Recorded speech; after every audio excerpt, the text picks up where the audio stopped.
Bonjour, aujourd'hui je vais vous présenter dans quel cadre et comment nous évaluons les coordinations musculaires chez le sportif de haut niveau à l'Institut National du Sport de l'Expertise de la Performance. Durant cette vidéo, je vais ainsi vous présenter deux exemples, issus de notre accompagnement régulier de sportifs.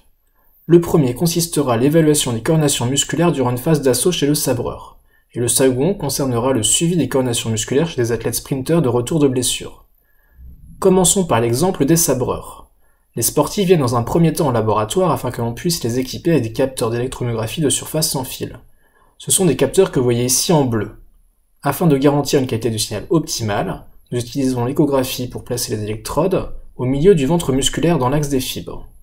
Nous préparons ensuite la peau en la rasant, puis en appliquant une pâte abrasive et une solution à base d'alcool afin d'éliminer les impuretés et de diminuer l'impédance entre la peau et les électrodes. Les sportifs réalisent ensuite une série d'assauts. Ce geste consiste à toucher son adversaire avec le sabre en réalisant une fente avant. Le système de mesure sans fil trouve ici toute son utilité car il permet de garantir une liberté de mouvement totale pour que le sportif puisse réaliser son assaut dans les mêmes conditions qu'un match de compétition. Regardons à présent un exemple de résultat que nous avons obtenu. Grâce à des plateformes de force situées sous la piste, nous identifions tout d'abord les différentes phases de l'assaut. Vous avez sur ce graphique la force produite par le sabreur sur le sol. Vous pouvez identifier dans le cercle rouge une phase de propulsion vers l'avant grâce à une augmentation de la force. Et en gris une phase de décélération, où la force diminue de manière importante. L'activation de chaque muscle est ensuite synchronisée avec ses mouvements. Ici vous avez l'activité des gastrocnémiens latéraux de chaque jambe. Vous avez en ordonnée le niveau d'activation musculaire en pourcentage de l'activation maximale. C'est-à-dire qu'à 0%, le muscle est complètement relâché, et à 100%, le muscle réalise une contraction maximale. Le signal gris foncé représente l'activation du muscle de la jambe arrière, et le signal gris clair l'activation du muscle de la jambe avant. Vous pouvez voir ici que le gastrocnémien latéral de la jambe arrière est plus activé pour ce sportif lors de la phase de propulsion, quand celui de sa jambe avant a son pic d'activation durant la phase de décélération.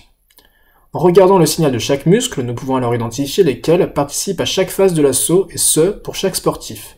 C'est particulièrement intéressant pour l'entraîneur et le préparateur physique, qui vont ainsi pouvoir cibler quels muscles développer chez chaque athlète de leur groupe. Passons à présent au suivi des sprinteurs de retour de blessure. Vous avez sans doute déjà vu un sprinter arrêter son effort durant une course ou en se touchant la cuisse. Cette blessure est la plus courante et éloigne les sportifs des terrains d'entraînement et de compétition durant de nombreux jours. Les coordinations musculaires peuvent alors être modifiées afin de diminuer la douleur et de protéger le muscle lésé. Cependant, si cela est efficace à court terme, il peut également y avoir des conséquences plus néfastes à long terme. La rééducation doit alors permettre de restaurer les coordinations initiales du sportif. Afin d'aider les cliniciens, un protocole de mesure des coordinations musculaires est mis en place. Vous pouvez voir sur cette vidéo un scanner IRM. Le sportif est positionné sur le dos puis strappé afin de garantir son immobilité durant la totalité de la séquence. Une antenne est ensuite positionnée sur ses cuisses. Enfin, le manipulateur radio programme la séquence afin de garantir un champ de mesure assez grand pour obtenir des images de l'ensemble des ischio-jambiers. Vous avez ici un exemple des données obtenues lors d'une séquence IRM. Vous avez en haut les coupes réalisées dans l'axe transversal avec l'os du fémur ainsi que l'ensemble des muscles tout autour. Les images nous permettent de reconstruire le muscle en 3 dimensions. Nous réalisons également une image échographique de ces mêmes muscles à l'aide d'une méthode d'échographie panoramique.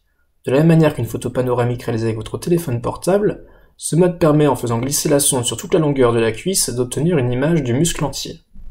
Vous pouvez voir ici un exemple d'image avec la peau et la couche du tissu adipeux. Vous avez ici les aponevroses superficielles et profondes du muscle. Les faisceaux de fibres musculaires viennent s'insérer sur ces deux aponevroses.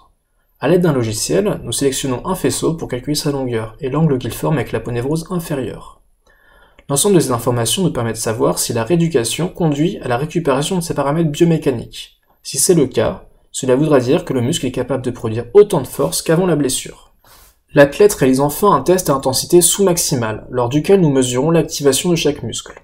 Ce test nous permet de déterminer la force produite par chaque muscle de la jambe blessée et non blessée.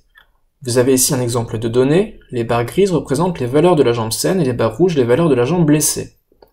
Vous pouvez observer que chez ce sportif, la force produite par le muscle 1 diminue sur la jambe blessée tandis qu'elle augmente pour le muscle 3. La rééducation aura alors pour objectif de retrouver les valeurs de force initiales similaires entre les deux jambes.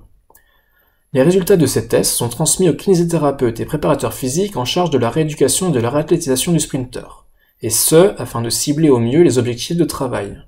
Ce test est réalisé une seconde fois avant le retour à la compétition, pour s'assurer que le sportif est prêt pour la réalisation de nouvelles performances de haut niveau. Je vous remercie pour votre attention.